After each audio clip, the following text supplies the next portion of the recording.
What if I told you that for less than $10,000 the price of a decent used hatchback, you could be parking something in your driveway that was once reserved for heads of state, for aristocrats, for people who had never once considered what anything costs? That is exactly what this list is.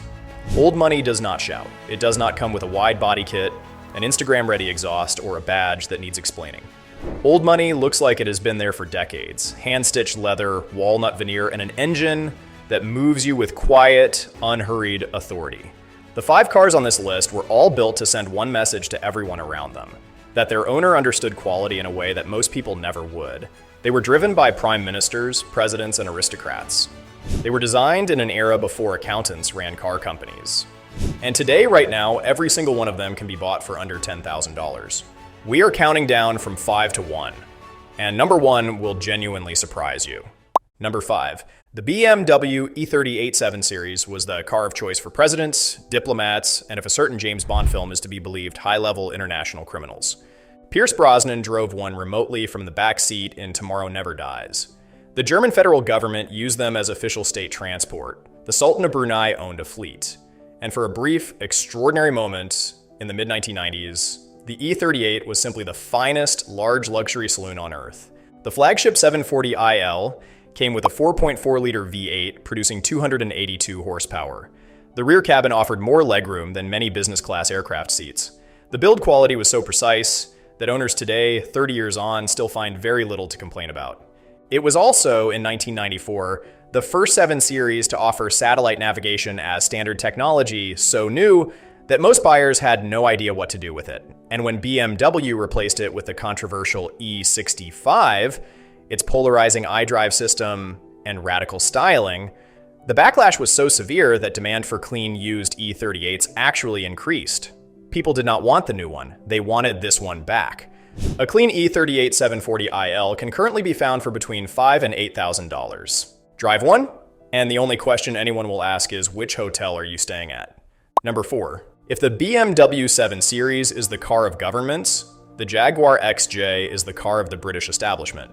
It has been the vehicle of Downing Street for decades.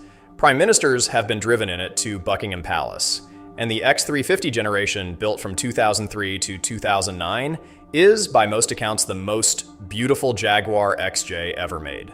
Designer Ian Callum took Jaguar's classic long bonnet proportions and applied them to a body that was entirely new beneath the skin. The X350 used an all-aluminum structure, borrowed from aerospace engineering, twice as rigid as the steel car it replaced, yet lighter. Inside, the wood veneers are hand-matched. The leather takes weeks to cure. If you want more than presence, find the supercharged XJR. 4.2 liters, 395 horsepower, 14-way electrically adjustable seats, a rear-view camera, and enough burr walnut veneer to panel a small study. It does 0 to 60 in under 5.5 seconds, and it looks from the outside exactly like a car a retired judge would drive to the opera. Examples in excellent condition are currently trading for between $6,000 and $9,000. For a car that was $60,000 when new, that is a number worth sitting with. Number 3, in 1979, Mercedes-Benz launched the W126 S-Class with a brief that most car manufacturers would consider unreasonable. Build the best car in the world, spare nothing. The chief engineer, Bruno Sacco, took that instruction literally. The W126 was tested beyond any standard that existed at the time. Its body panels were stamped to tolerances that rival manufacturers considered impossible.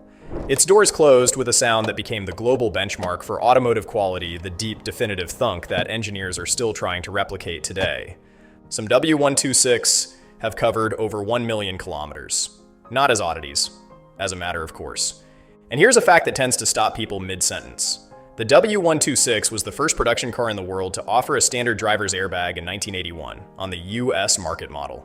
Mercedes was fitting life-saving technology to this car as standard equipment that most manufacturers would not make mandatory for another decade. They were not building to the regulations, they were building beyond them. The 560S EL was the pinnacle. A 5.6-liter V8, 238 horsepower, rear-wheel drive, and a rear seat that turned even long motorway journeys into something approaching a privilege. Good examples can be found today for between $5,000 and $8,000. The doors still close the same way. Number 2. In 1990, Lexus unveiled the LS400 at the Detroit Motor Show.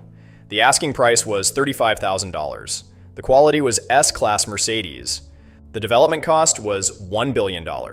They built 450 prototypes. They drove them 2.7 million miles, in testing equivalent to more than 100 laps of the Earth.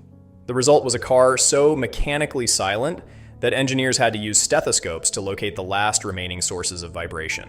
When the LS400 arrived, it outscored the S-Class in almost every independent quality test conducted that year. Mercedes engineers were sent to purchase examples and take them apart. What they found reportedly accelerated the entire development program of the next S-Class. There is one more detail worth knowing.